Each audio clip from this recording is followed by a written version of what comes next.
আজি আলোচনা কৰিম মুখ্যমন্ত্ৰী আত্মনিৰ্ভৰ অসম অভিযানত কেনেকৈ নতুন এপ্লাই কৰিব লাগে সেই বিষয়ে আলোচনা কৰিম। তো প্ৰথমত আহিব লাগিব ক্ৰম বজাৰত আহি CM ত্ৰিপুলে সাৰ্চ কৰিব লাগিব। তাৰপিছত এনেকুৱা পেজ পাব। এনেকুৱা লিংকত ক্লিক কৰি দিয়াৰ পিছত এনেকুৱা ধৰণৰ পেজ পাব। এতিয়া ওপৰ ফালে যাব লাগিব। ওপৰ ফালে কেইবাটাও অপশ্যন পাব আপোনালোকে।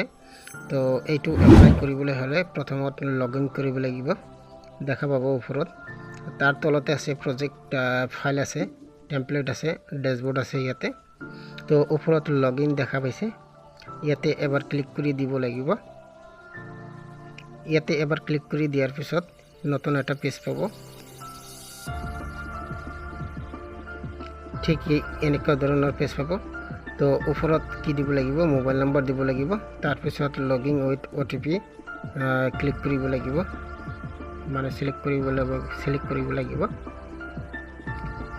তো দেখা পাইছে তাৰ তলত আছে কেপচাখন বহাই সেন্ড OTP ক্লিক কৰি দিব লাগিব। সেন্ড OTP ক্লিক কৰি দিয়াৰ পিছত OTP এটা আহিব নিজৰ মোবাইল নম্বৰত, যিটো নম্বৰ বহাই দিব। তো তাতে এটা OTP আহিব 4টা ডিজিটৰ। তো সেই 4টা OTP সাবমিট কৰি দিব লাগিব। ইয়াতে দেখা পাইছে OTP ওপৰত দিব লাগিব। তাৰপিছত দিব লাগিব কেপচা দিয়াৰ পিছত সাবমিটত ক্লিক কৰি দিব লাগিব। তো দেখা পাইছে মোৰ OTP আহি গৈছে। এতিয়া OTP ইয়াতে বহাই দিম।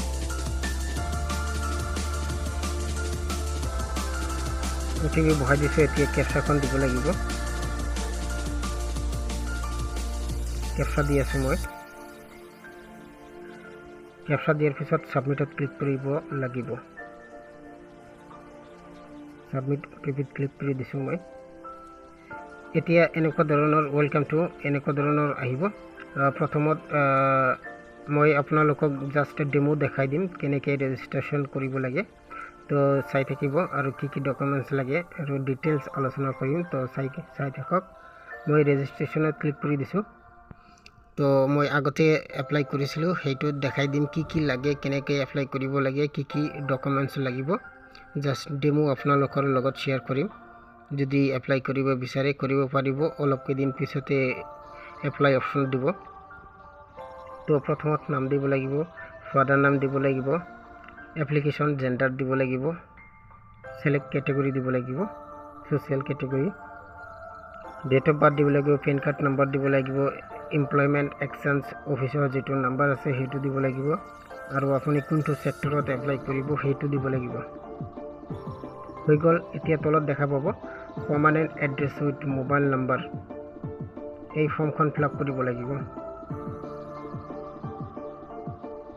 মই দি দিছোঁ এড্ৰেছ লাইন 1 দিছোঁ, এড্ৰেছ লাইন 2 দিছোঁ, 3 দিছোঁ। তাৰপিছত ষ্টেট দিছোঁ, ডিষ্ট্ৰিক্ট দিছোঁ। তাৰপিছত সমষ্টিৰ নাম দিছোঁ, সাব ডিষ্ট্ৰিক্ট দিছোঁ, পিন কোড দিছোঁ। তাৰপিছত মোবাইল নম্বৰ আৰু ইমেইল ID দি দিছোঁ। এইটো হ'ল পাৰ্মানেণ্ট এড্ৰেছ। তাৰ তলত দেখা পাব হায়েষ্ট একাডেমিক কোৱালিফিকেশ্যন। দেখা পাইছে হায়েষ্ট একাডেমিক কোৱালিফিকেশ্যন দি দিছোঁ। তাৰ তলত দেখা পাইছে বেংক ডিটেইলছ।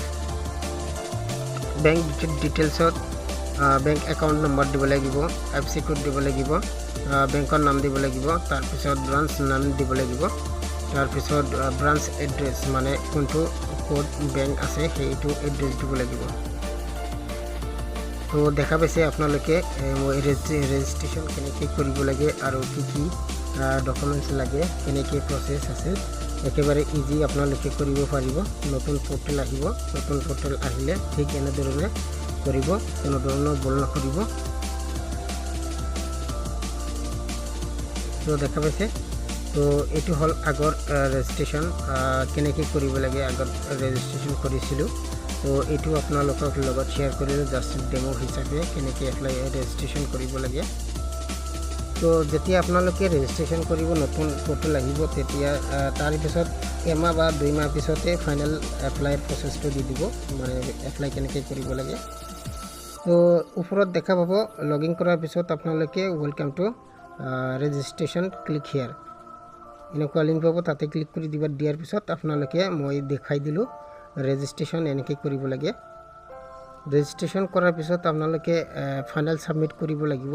পিছত দিব সেইটো অপশ্যন এতিয়া দেখাই দিম আপোনালোকে কেনেকৈ সাবমিট কৰিব লাগিব ফাইনাল এপ্লিকেশ্যন তো এইটোৱে হ'ল মেইন ইয়াতে বিভিন্ন ধৰণৰ প্ৰজেক্ট ফাইল দিব লাগিব প্ৰজেক্ট প্ল্যান দিব লাগিব তাৰপিছত আপোনাৰ বিজনেছ ডিটেইলছ দিব লাগিব এইটোৱে মেইন তো এইটো আপোনালোকে যদি CM888 এপ্লাই কৰিব বিচাৰে তেনেহলে ডকুমেন্টছ কেইটা ৰেডি ৰাখিব লাগিব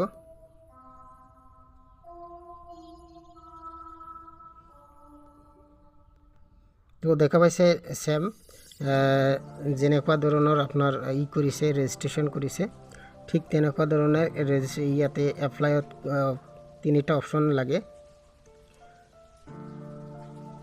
তাৰ তলতে দেখা পাইছে ব্যাংক ডিটেইলসৰ তলত দেখা পাইছে বিজনেস ডিটেইলস দিব লাগিব প্ৰজেক্ট ফাইল দিব লাগিব কোনটো সেক্টৰত কাম কৰিব এপ্লাই কৰিব ক'ত বিজনেস কৰিব A to Z দিব লাগিব